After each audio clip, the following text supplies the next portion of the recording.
morning, everybody. It is Man Coverage. This is Knoxville Nate and James P. Bonneville.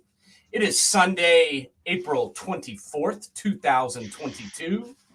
We are here once again to talk to you about college football, about the NFL draft, and we have a special guest today, Mr. Brandon Winton Jr., a 2024 four-star recruit out of IMG Academy in Bradenton, Florida.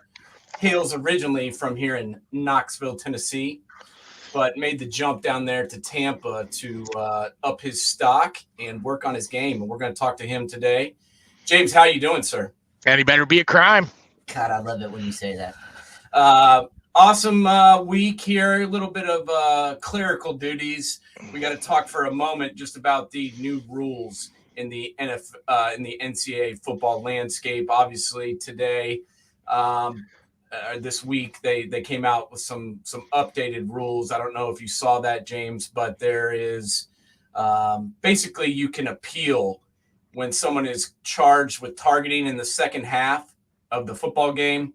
You can now appeal it so that your player may not be suspended the following game in the first half. Kind of don't like that rule, to be honest with me. I mean, I like the new rule change. What I'm saying is I don't like the original rule that you get thrown out of one game and you're out the first half of the next game. I didn't like that from the get. What about you? Well, I mean, especially what happens if it happens in the bowl game. Yeah, that's my point. I mean, I mean, that's the hard part about it is you run into that situation of, I mean, now you're asking guys to step off a little bit in the second half. I mean, granted, they've got to do better with player safety as a whole, and this is never going to be an easy answer to figure out, but they've got to do something to make it more consistent overall. Yeah, I mean, I just, like you said, what if it's a national championship game and the guy was, the team didn't play in the conference championship game for whatever reason, and they played the week before in a meaningless game, and he got thrown out of that, and now he's out of the college football playoff, or it just seems to me like a little bit ridiculous. And so I'm kind of glad they can at least go back and look at it. I wish they would have gotten rid of it altogether, in the sense that you can't get thrown out of one game and be out the next game. So we'll see what that looks like going forward. Also, they got rid of a guy we may be talking about today, Mr. Kenny Pickett. It looks like they've gotten rid of the fake slide rule, or gotten rid of the fake slide, as he used that in the Wake Forest. The Wake Forest game. And, quarterback can obviously slide and avoid contact, and he acted like he was going to slide and then took off. What did you think about that? Well, I mean, that whole play changed the dynamic of that game completely. Yeah. I think that doesn't happen. I think we're looking at a completely different game because, I mean, Wake Forest was legitimate last year. I think a lot of people, just because the name Wake Forest, people really underestimated them as a whole. I mean, I thought that set the tone for the game and really kind of changed everything as a whole. Yeah, I did too. And I think that's why it pissed off a lot of people, including the Wake Forest. Yeah. Because, that's something, like you mentioned a second ago, that's something they put in there for player safety. Yeah. And this quarterback was abusing it to get a couple extra yards. And they did not like that. So I kind of understand that. But, obviously they're trying to make the game safer, which I understand. And, allowing people to exploit the safety rules probably isn't the best idea. So I kind of get where they're coming from with that. But, there's a couple other rule changes. There's no blocking below the legs outside of the box. Probably a good deal. Once again, trying to save these guys' knees. I completely understand that. So we'll keep tabs on what's going on. Obviously, there's been some spring games.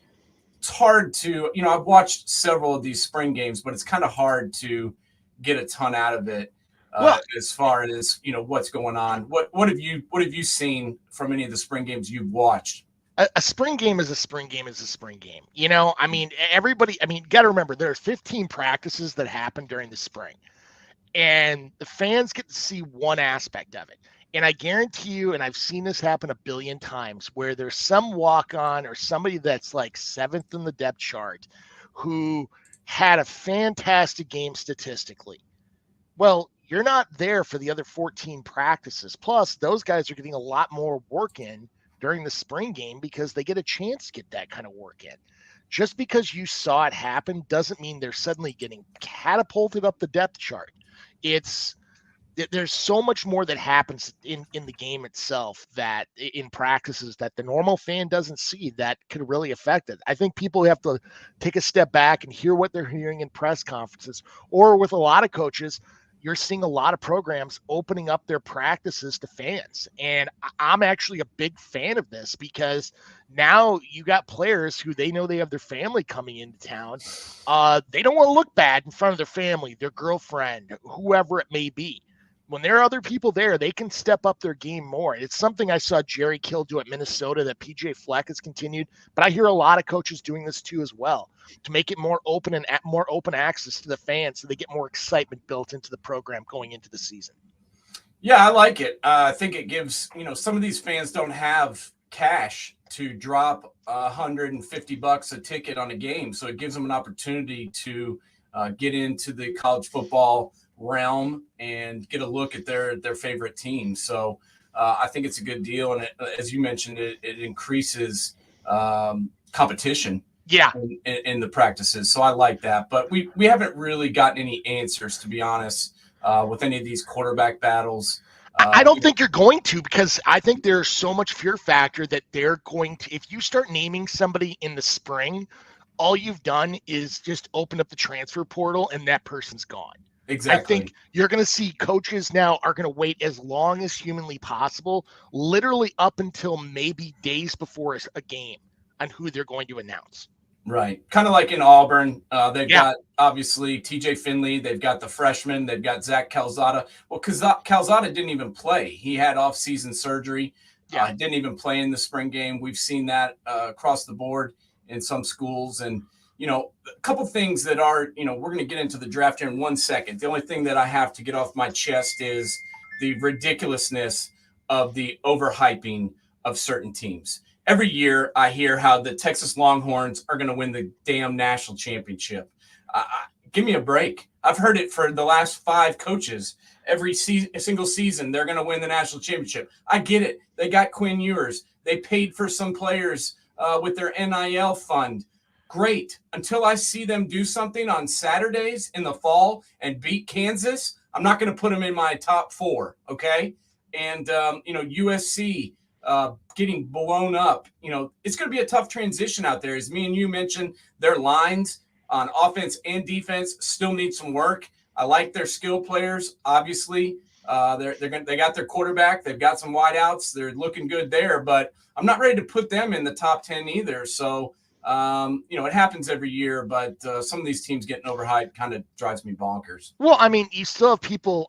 You still have people to this day that romanticize Miami as if Michael Irvin is going to show up and have another 3 years of eligibility left. Miami has not been Miami now for over 2 decades.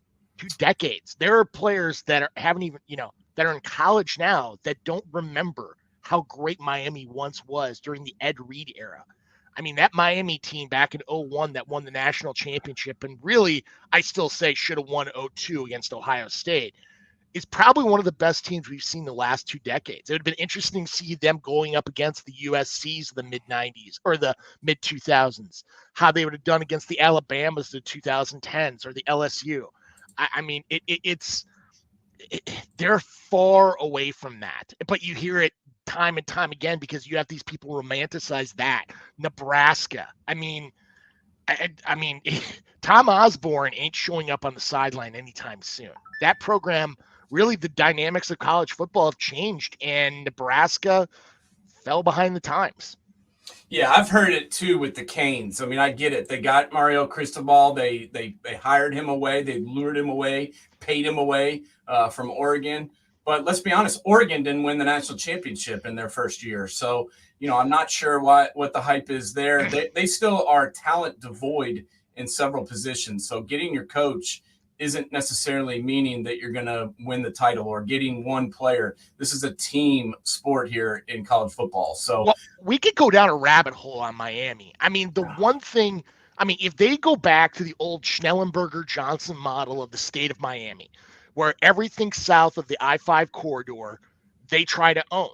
The big problem you have is line of scrimmage play, especially on the offensive line. They don't produce many strong offensive linemen south of the I-5 corridor. They're going to have to go outstate. They're going to have to go to Georgia. They're going to have to come up north because if you're big, you're playing on the defensive side of the ball and having to redevelop that. And then quarterbacks too as well. You look back during the Schnellenberger, Johnson, Erickson era, they went out of state to get their quarterbacks. Yeah. And they may have one with this kid that played at the end of last year. But Van Dyke looked great. Yeah, Van Dyke looked stellar, and I think was an upgrade over Derek King. But we'll see what happens there. I'm a little sick of the preseason hype. But you're going to keep hearing it because people want it to happen so belongs. I know, but I'm telling people to stop. So completely. No, 100% agree. Maybe they'll listen, but I doubt it. So let's get into this draft breakdown because we're up against it time-wise. So we're going to go kind of fast here. But I want to talk about offensive tackles a little bit. I want to get into a guy we've already talked on this show about before, and that is the Mississippi State product, Charles Cross. I've mentioned several times that this guy is my favorite tackle. He's kind of been dinged a little bit with his run blocking in some of the breakdowns of him. But to be honest, I watched the tape and I don't think he really has a problem doing it. And let's be honest, this is a passing league. I like this guy's game overall. As you mentioned, he was a 5-star recruit out of high school and he's lived up to the billing. What do you think about Cross? Pass blocking ability is by far the best in this draft. The Laurel, Mississippi product. I just had to look up because he was a 5-star, but the number 2 product coming out of Mississippi that year. Guess who number 1 is? Don't know. Nakobe Dean. So we're talking 2 first-round draft picks coming out of Mississippi. Honestly, I think Mississippi is people underestimate how great a talent there is in that state. But his pass blocking abilities, if he gets outside the 6th or 7th pick, I'll be shocked because you want to protect that big asset, and he's got a great ability, keeping his feet underneath him and great hand placement. Yeah, I like him a lot. Talk to us a little bit about who you like at the tackle position. Ike Magwanu, the product out of NC State via Providence Catholic in Charlotte. The 3-star product really impresses me, especially when you go downfield. He is just a fierce. Look at this play, how he's continuing to block downfield. Now, he's not a perfect candidate by any stretch of the imagination. You get him in pass blocking. He puts a little too much weight on his left-hand side, and you can go up and under on him. His feet and hands don't go, aren't together with him yet. But I think you get some good offensive line coaches in the NFL. I think Ike Iguanu could really take that next step because you look from a metric standpoint, the kid is all there. Yeah, there's not much this kid can't do, and I've been impressed with his tape as well when I put it on and gotten a look at it. So like both those guys, and I think those may be Evan Neal probably from Alabama might be the first tackle taken, but I think those 2 guys might be the most 2 talented. Agreed 100%. Talking about the quarterbacks, this draft has been discussed nonstop about how there's no quarterbacks in it. I don't know if there's no quarterbacks. I think there's a couple. I definitely think based on need, some of these guys will get overdrafted. Yeah. Potentially, based upon their talent level, where they should get drafted, where they will get drafted. That can be debated, and we're not going to really know the answer to any of those questions for 3 years. But what I can tell you is I've seen a lot of Kenny Pickett on the football field, and it's hard to watch this guy play and then turn around and tell me that he sucks because he doesn't.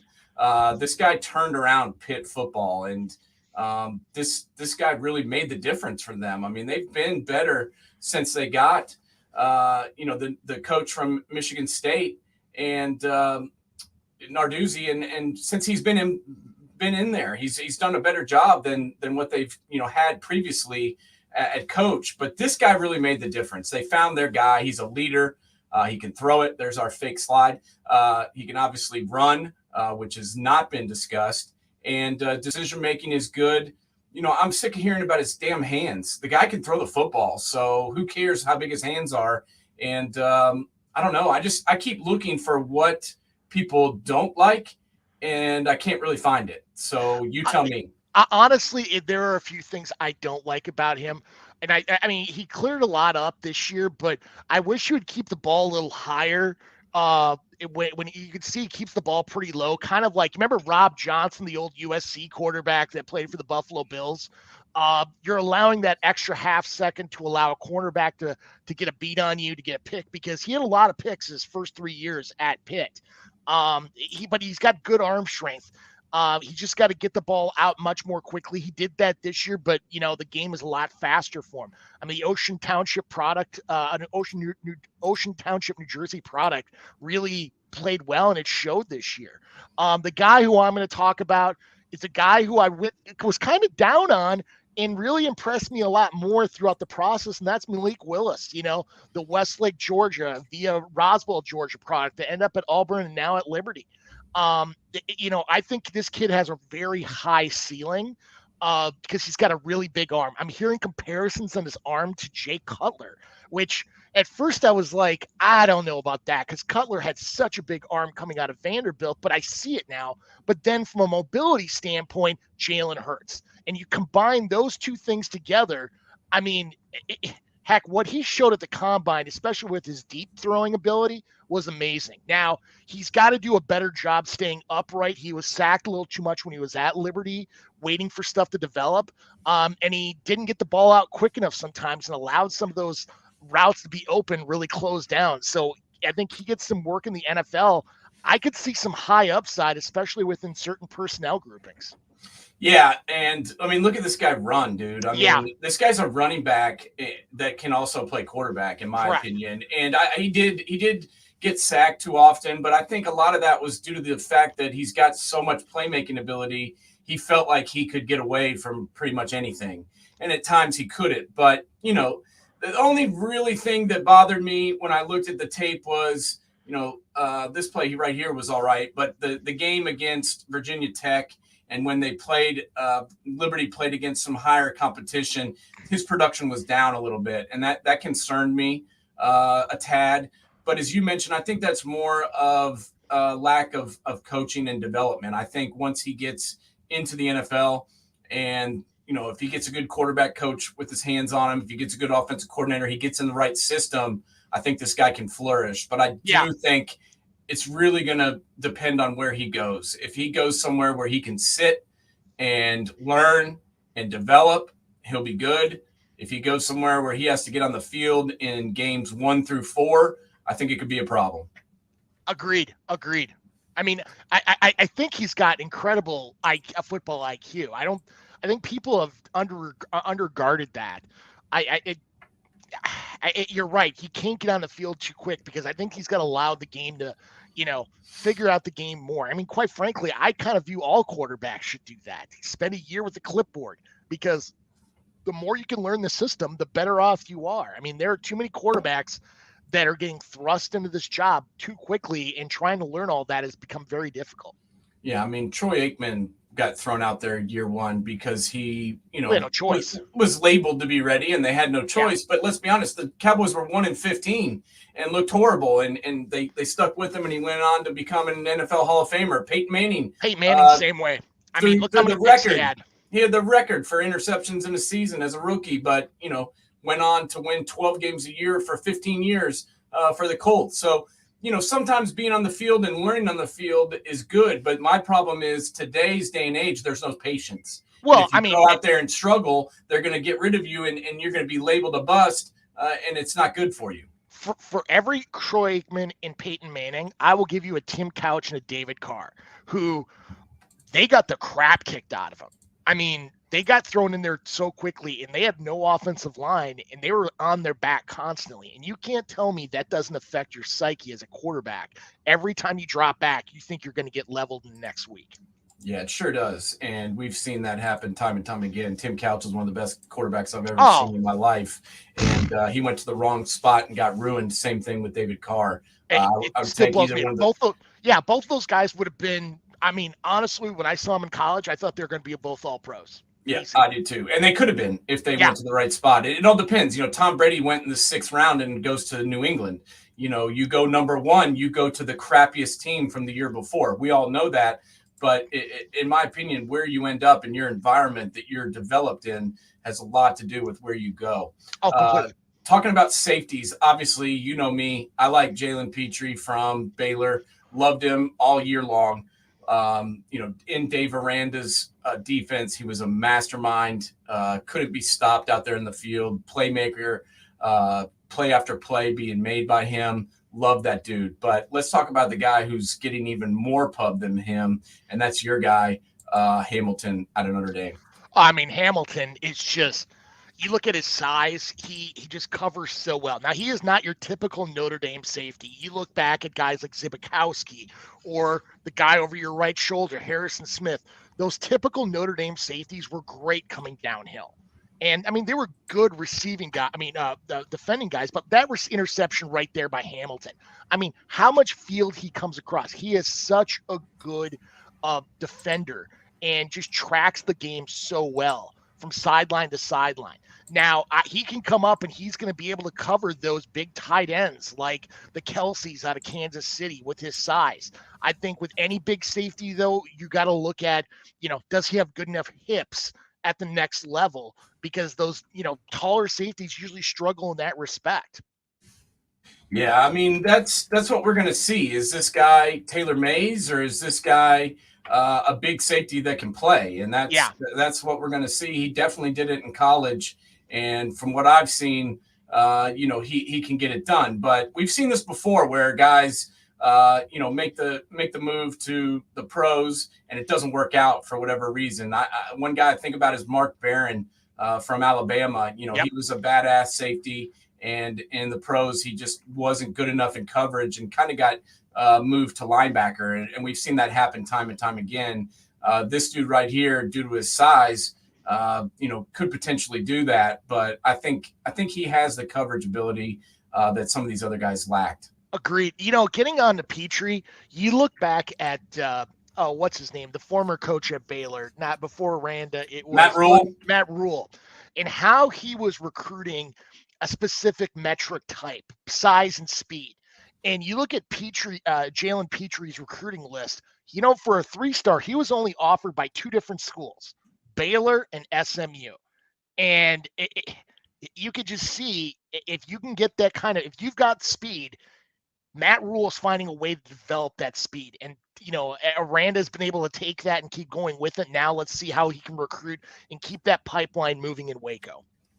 Yeah, I mean, I was shocked that he stayed in Waco after the season he had. I thought he might jump on one of these jobs that came available, but he showed and proved his commitment to the Baylor Bears.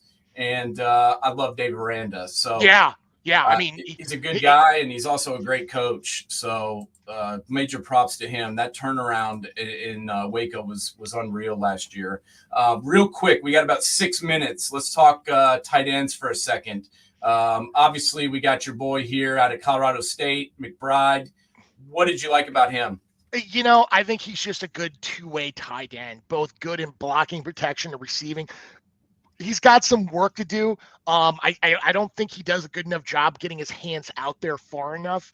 I think his catching window is pretty tight, but from a blocking and receiving capability, I think he's the best in his class. You could put a guy like Dulcich or Cade Otton in that class, but me personally, I'm going with Trey McBride. I think he's going to be a late 2nd round, early 3rd round pick. Yeah, I do too. And to be honest, I think is the best all-around tight end in this draft. I just think his ability to do some inline blocking, his ability to get out on the edge and catch the football and find holes in the defense is going to get him drafted high.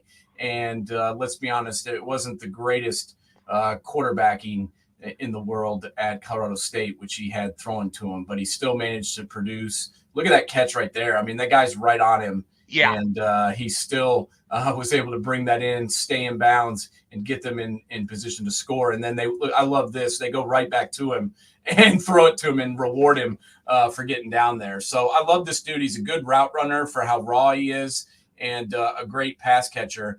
And he can get upfield, man. I mean, he's a little bit faster than you think he is. on the football field. So I like that guy a lot. My guy is the dude Dulcich from UCLA. Obviously, I love Dorian DTR, the quarterback from UCLA. But once again, he's not the greatest thrower of the football in the world. So the fact that this guy still had production, I love the game he played against LSU. That's where I really first noticed him. And he's just a big body who can block.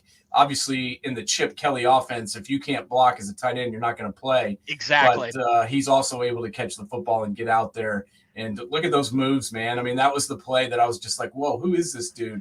And there were some 5-yard. There were some 5-yard out routes in that LSU game that just blew me away. He just, not only that, he was just nasty at the point of attack. I mean, how often can you say that LSU just got completely blown off the ball against the Pac-12 team? I mean, UCLA just made them look. I mean, Charbonnet was having a field day that day, and it felt like he wasn't getting touched till he was like 7 yards downfield.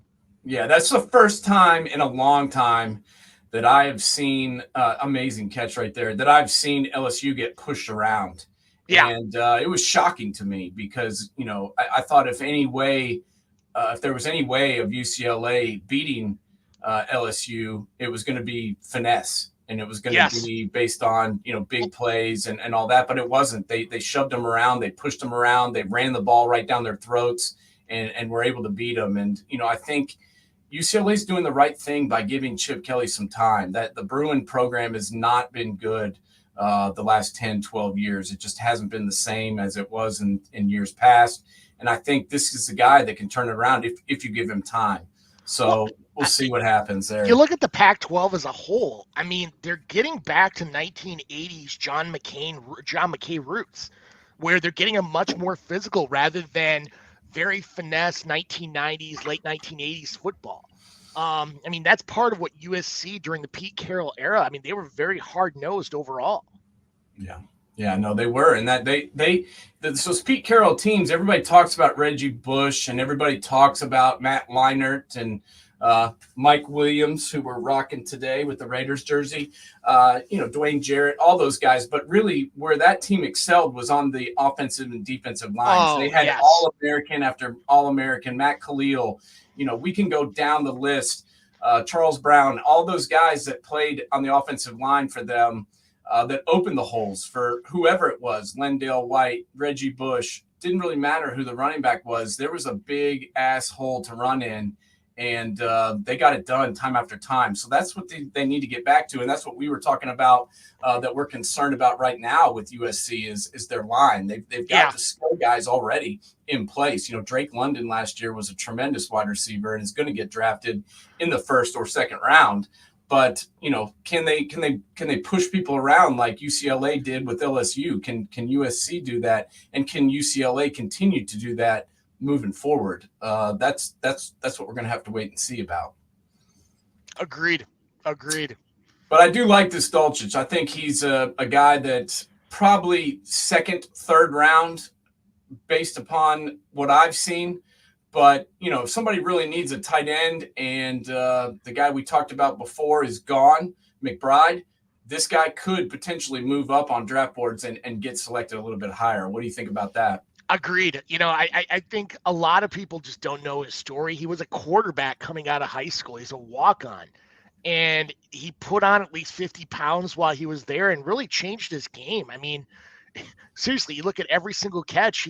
Everything he's done here. He's just good downfield blocker. Doesn't give up on the play once it gets by him. Just keeps going. He's just impressive. Just really impressive to watch. The more I watch, the more I like him, to be honest with you. And that's usually a good sign when you watch tape, because occasionally you'll find issues or flaws or things that bother you. But with him, the more I watch, the more I like. And the tight end population, I'm going to be honest, doesn't blow me away. No, it's a bad tight end draft. Yeah. It's a bad draft, in my opinion, for tight ends. And that's why I could see those two guys, McBride and Dulcich, moving up. Because if your team needs are at that position, you're going to potentially move up and trade up to get one of those two guys. You got Jelani Woods out of Virginia, James Mitchell from Virginia Tech, obviously Jeremy Ruckert from Ohio State, who I like a little bit. But he's not. None of those guys are game breakers, in my opinion. And I think that McBride and Dulcich are head and shoulders above the rest of the class. I don't know what you think. I think another name you could add to that would be Jake Ferguson. But honestly, I thought his game went backwards the last couple of years, especially in run blocking capabilities. He's more of a receiving type. Another name, but I think Ferguson's probably looking at that 5th round capability, maybe 6th right now. Yeah, no doubt. Well, we'll continue to talk about the draft moving forward as we've got the draft starting next week on Thursday. So next week we'll do a little bit of a recap and see if these guys go where me and James predicted them to go. We'll see how smart we are as this thing unfolds because it's right around the corner. Now we're going to go ahead and jump to. We've got our guest on the line, and I'm going to bring him in right now and see if he can hear us. Hey, Brandon, what's up? Can you hear us? Hey, what's up? Can y'all hear me? Yeah, we got you, man. Thank you so much for joining us. How you doing today, brother? Good. Thank y'all for having me. No problem. We wanted to bring you on today. We've watched a lot of your tape, and we've been very impressed. And we just wanted to bring you on the show today and talk to you a little bit about your game and what you got going on. And obviously, right now, you're on the recruiting trail. I saw you in Arkansas last week, and then I saw you get offered by Vanderbilt. Tell us a little bit about the recruiting process and where you've been and where you've enjoyed visiting so far. The recruiting process for me, I feel like it's been like up and down. In the beginning, I feel like it picked up fast. At the end of my freshman season, I feel like it picked up fast. So right now, it's kind of, I feel like it's going like, it's like a pace thing going through.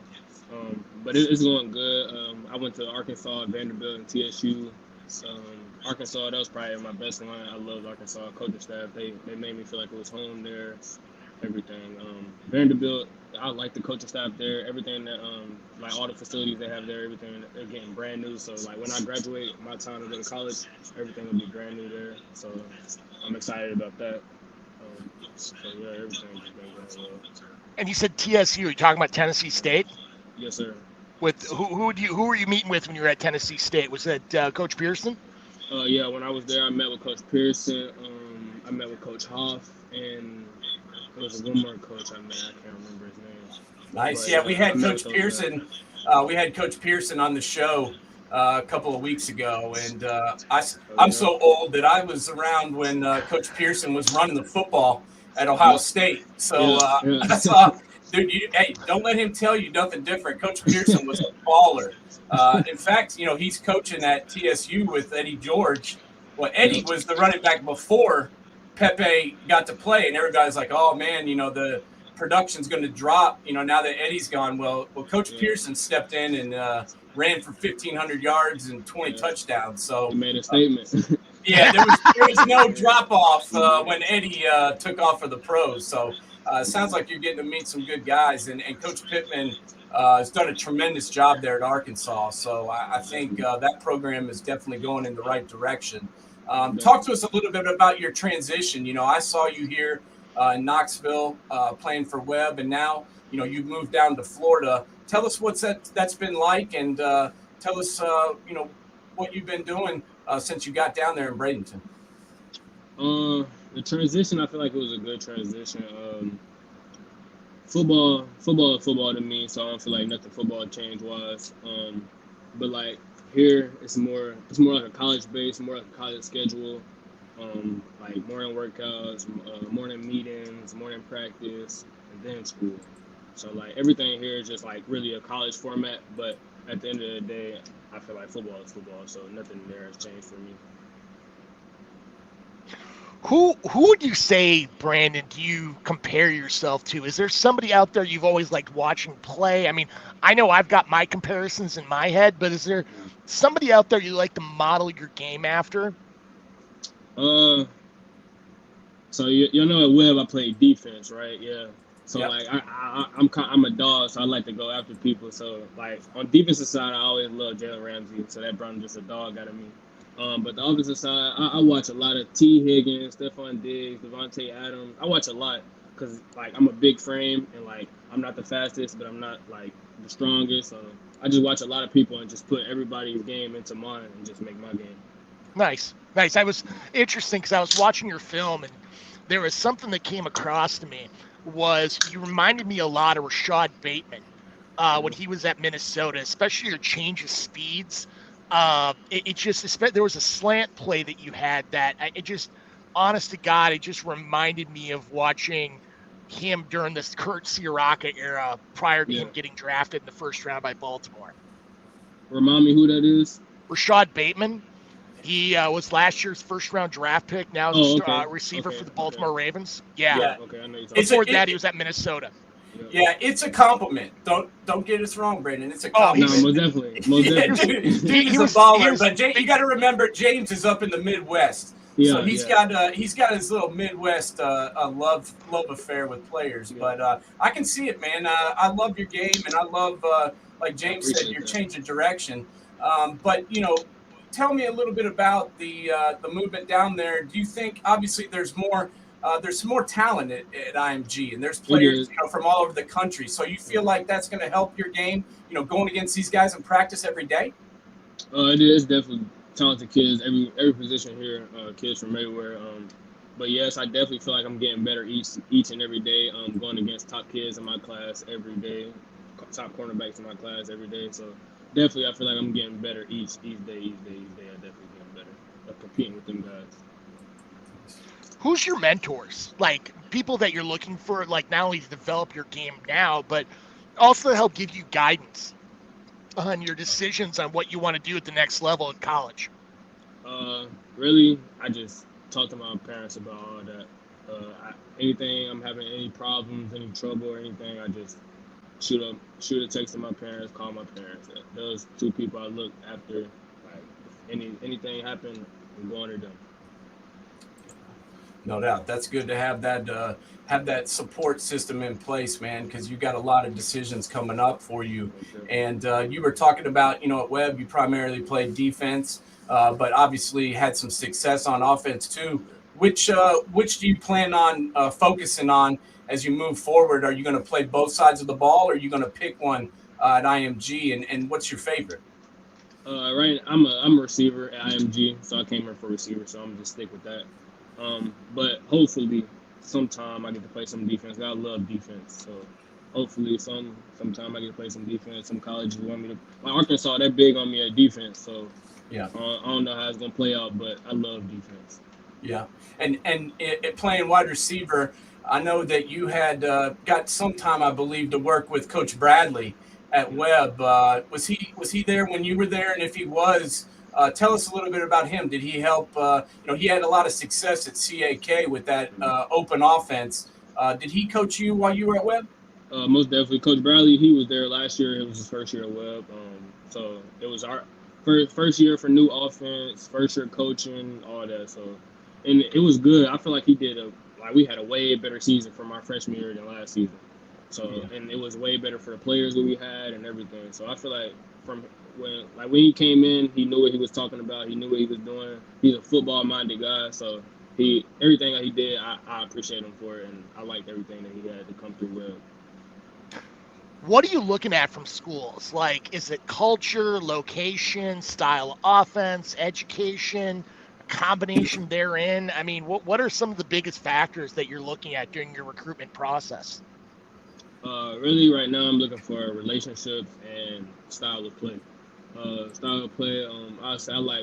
just like fast pace. I like going. I like getting the ball out. So I'm looking for that. And then relationships. I'm big on relationships. Like if we got a good relationship, I know I can always trust you, and you can always trust me. So nice. You ever talk to you ever get any advice from your cousin, man? We've had old Tommy on the show. Obviously, I went to Catholic, so I've always loved your cousin Tommy, and I think he's headed off to ETSU. You talk to him at all about this process and what you got going on? I actually was with him through his whole process. This was crazy. So I've been learning from him, me talking to him about like just work ethic, like just really recruiting standpoints, just telling me like some coaches gonna want you, some coaches gonna just want you for like what you are, so, like just a whole bunch of different stuff. I was really there for his whole recruiting stage, so I really learned everything from him. So But he's about to go on off to ECSU, so I'm hoping the best for him there. Yeah, me too. So now you're going into the fall for your season at IMG. What's your schedule like? Because IMG is not your typical high school. I mean, you're flying to a lot of games. Let's be honest. It's like you're already a college kid, and you're not a college kid yet. Yeah, I mean, what's your guys' schedule look like next year?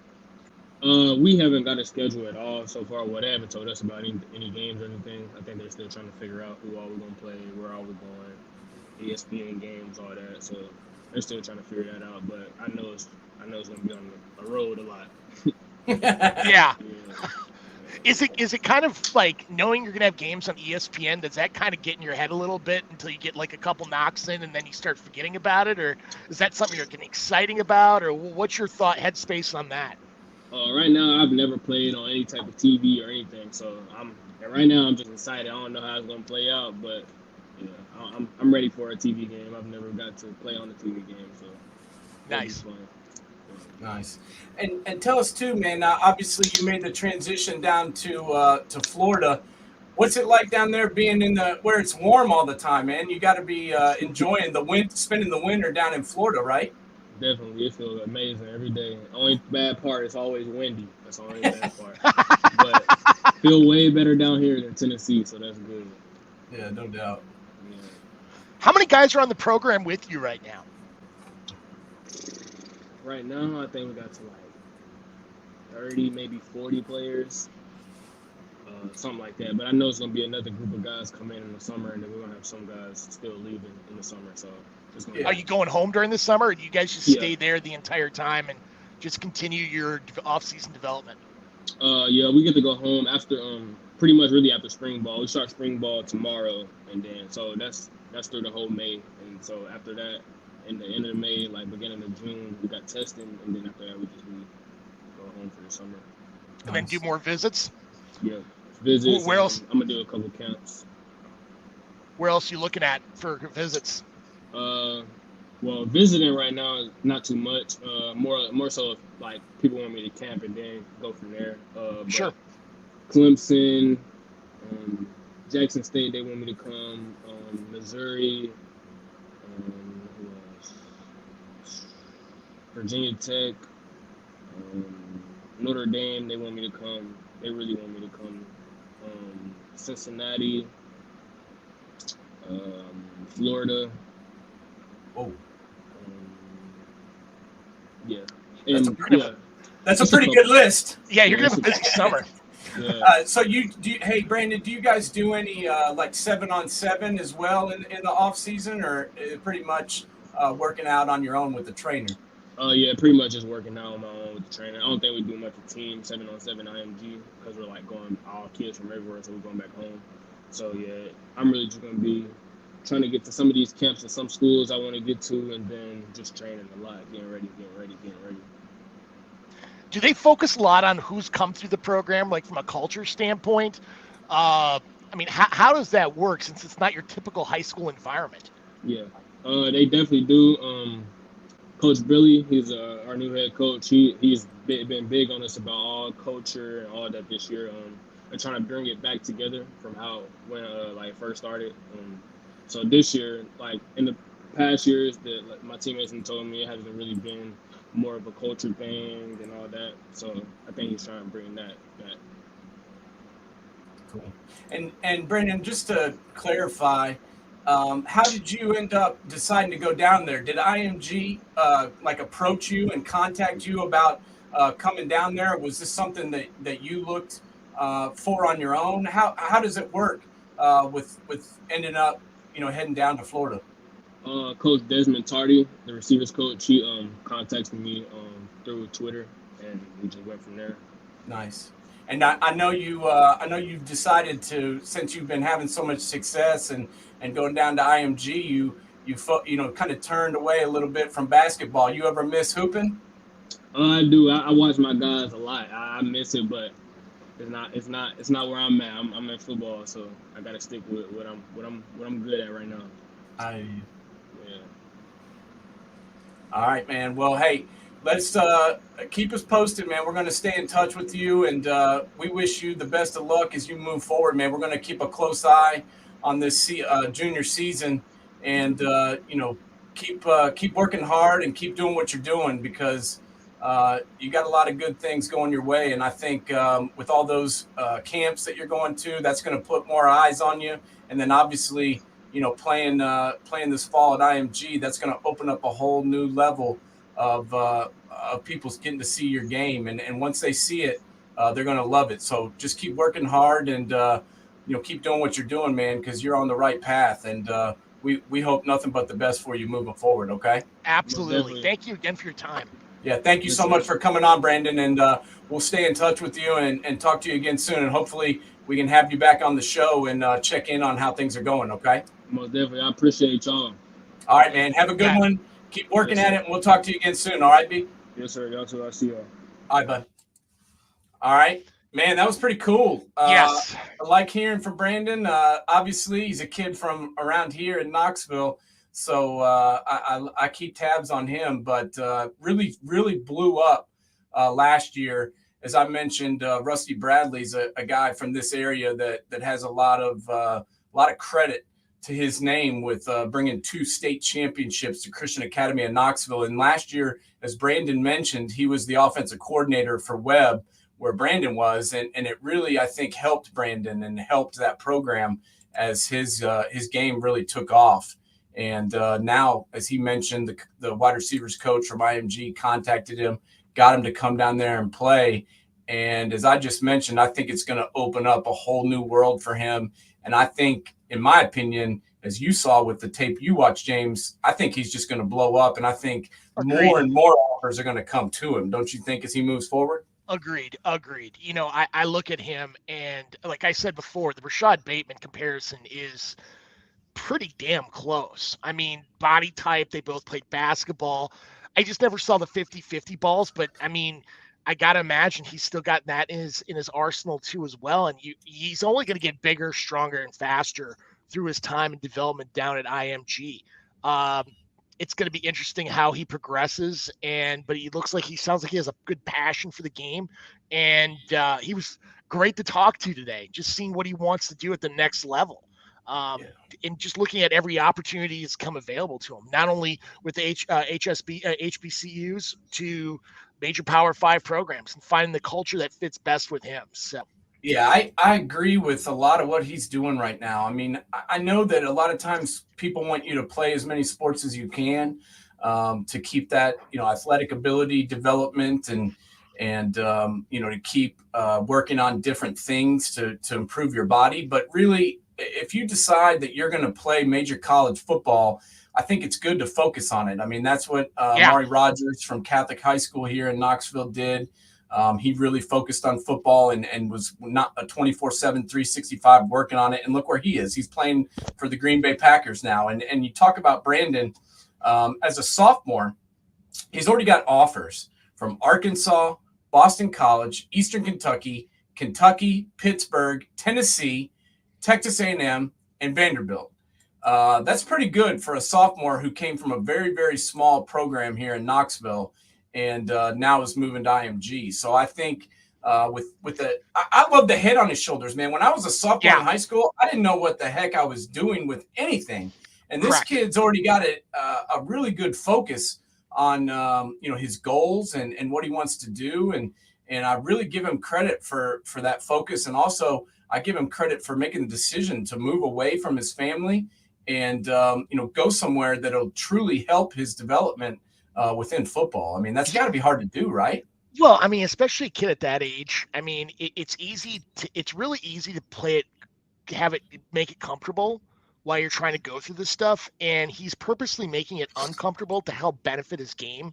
Yeah. I take my hat off to the kid. I mean, honestly, when you pitched him to me, as soon as I saw that Jeff Hafley recruited him, I mean, what Jeff Hafley's doing from a recruitment standpoint is throwing out a wide net on scholarship offers, but he is really, I mean, he doesn't miss. He's going after kids before they blow up.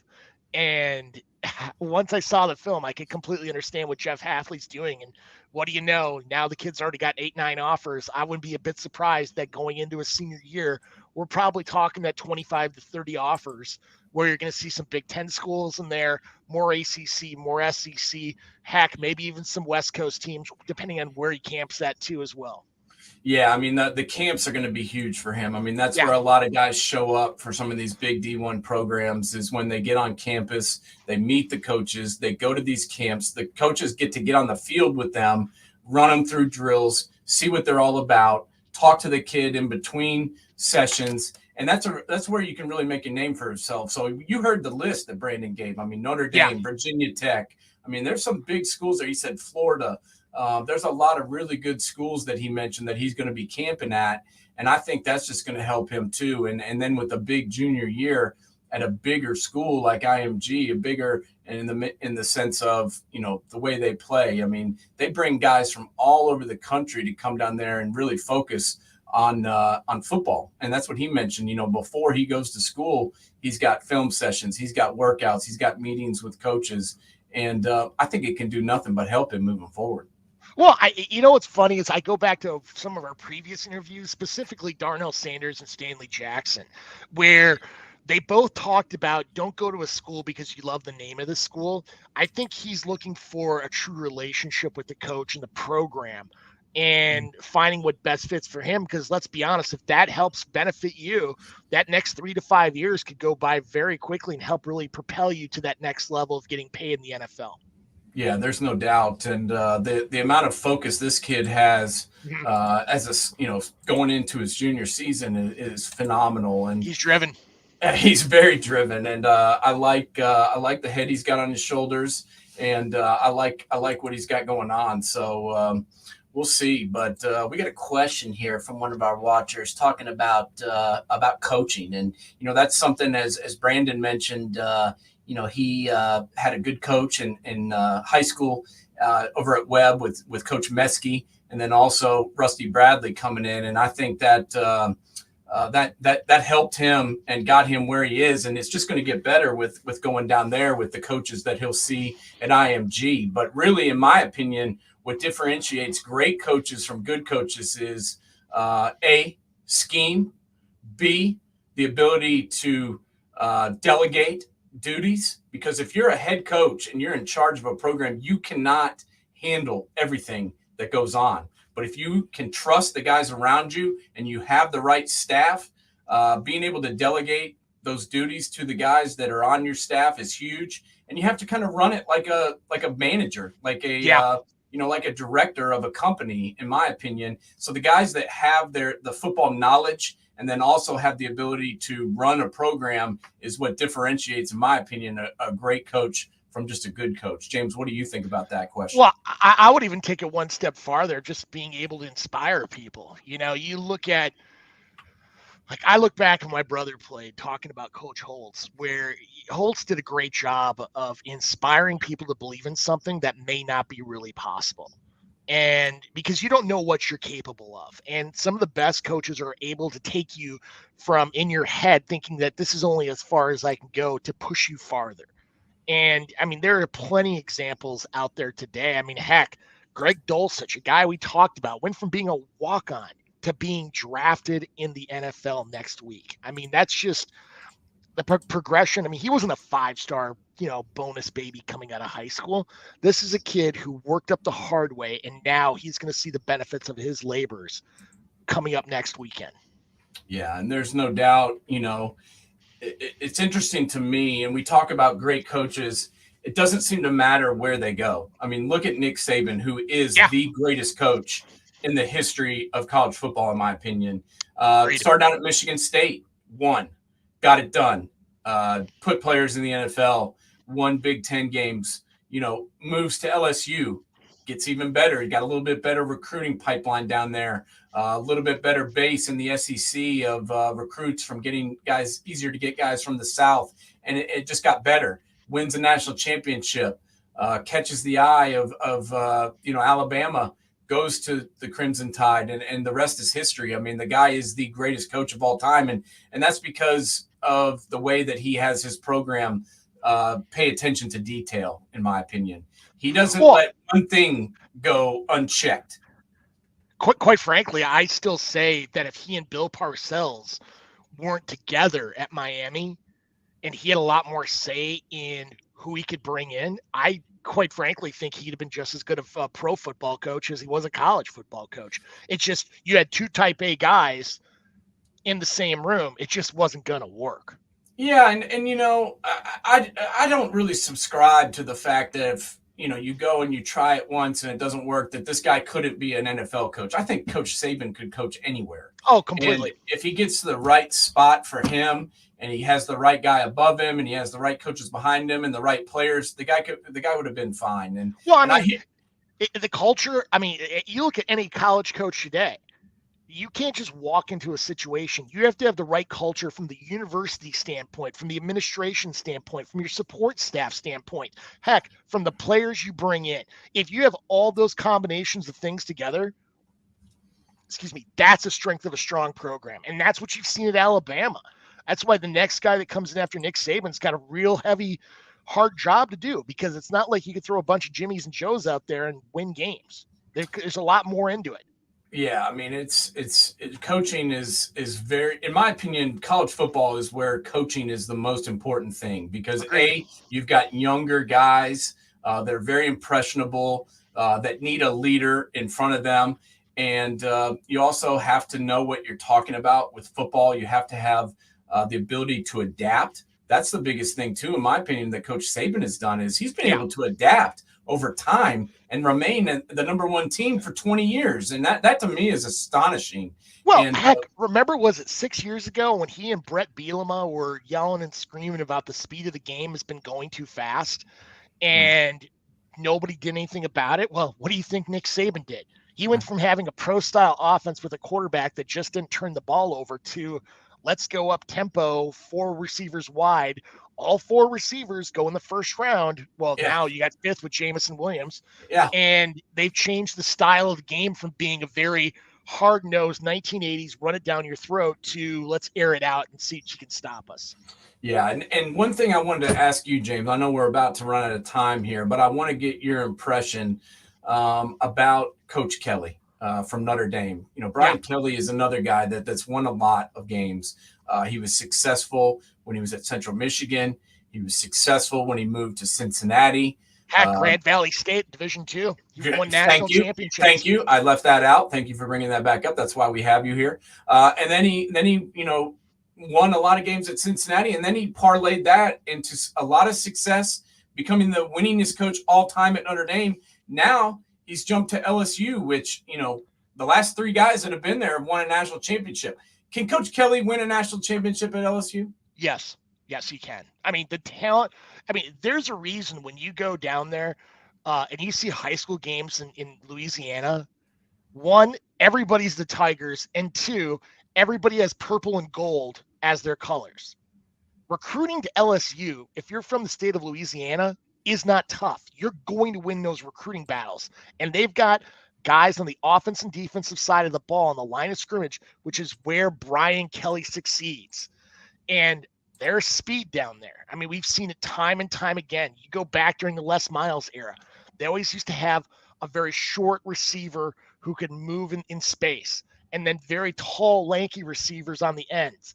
I mean, it was almost like they were looking for a prototype of a specific body type for those positions. Brian Kelly can do that. He knows what he wants in the system. And heck, you look back wherever he's been, offense and defensive line have been the character of his program.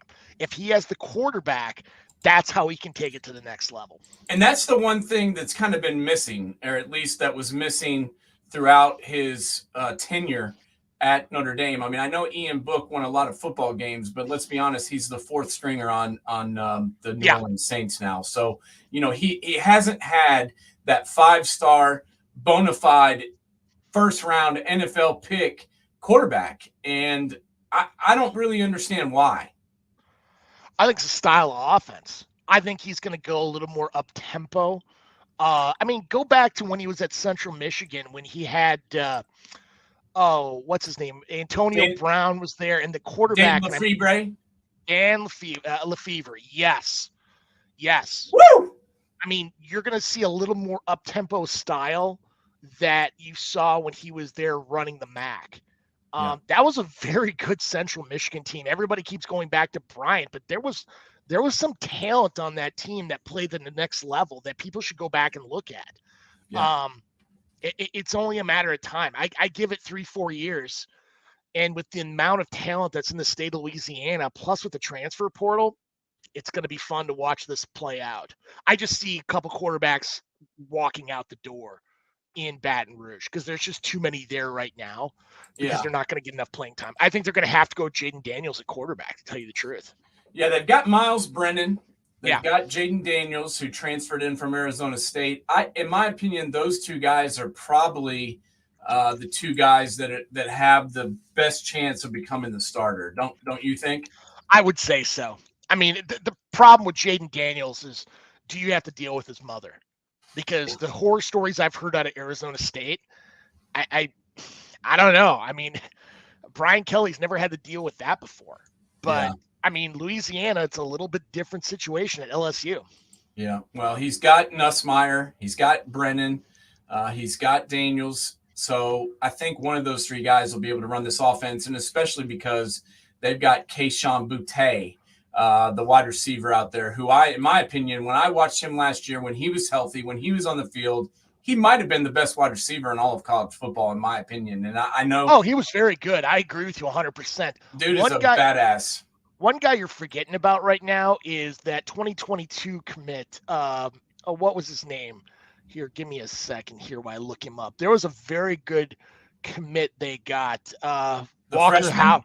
Yeah, Walker Howard out of St. Thomas More in Lafayette, Louisiana.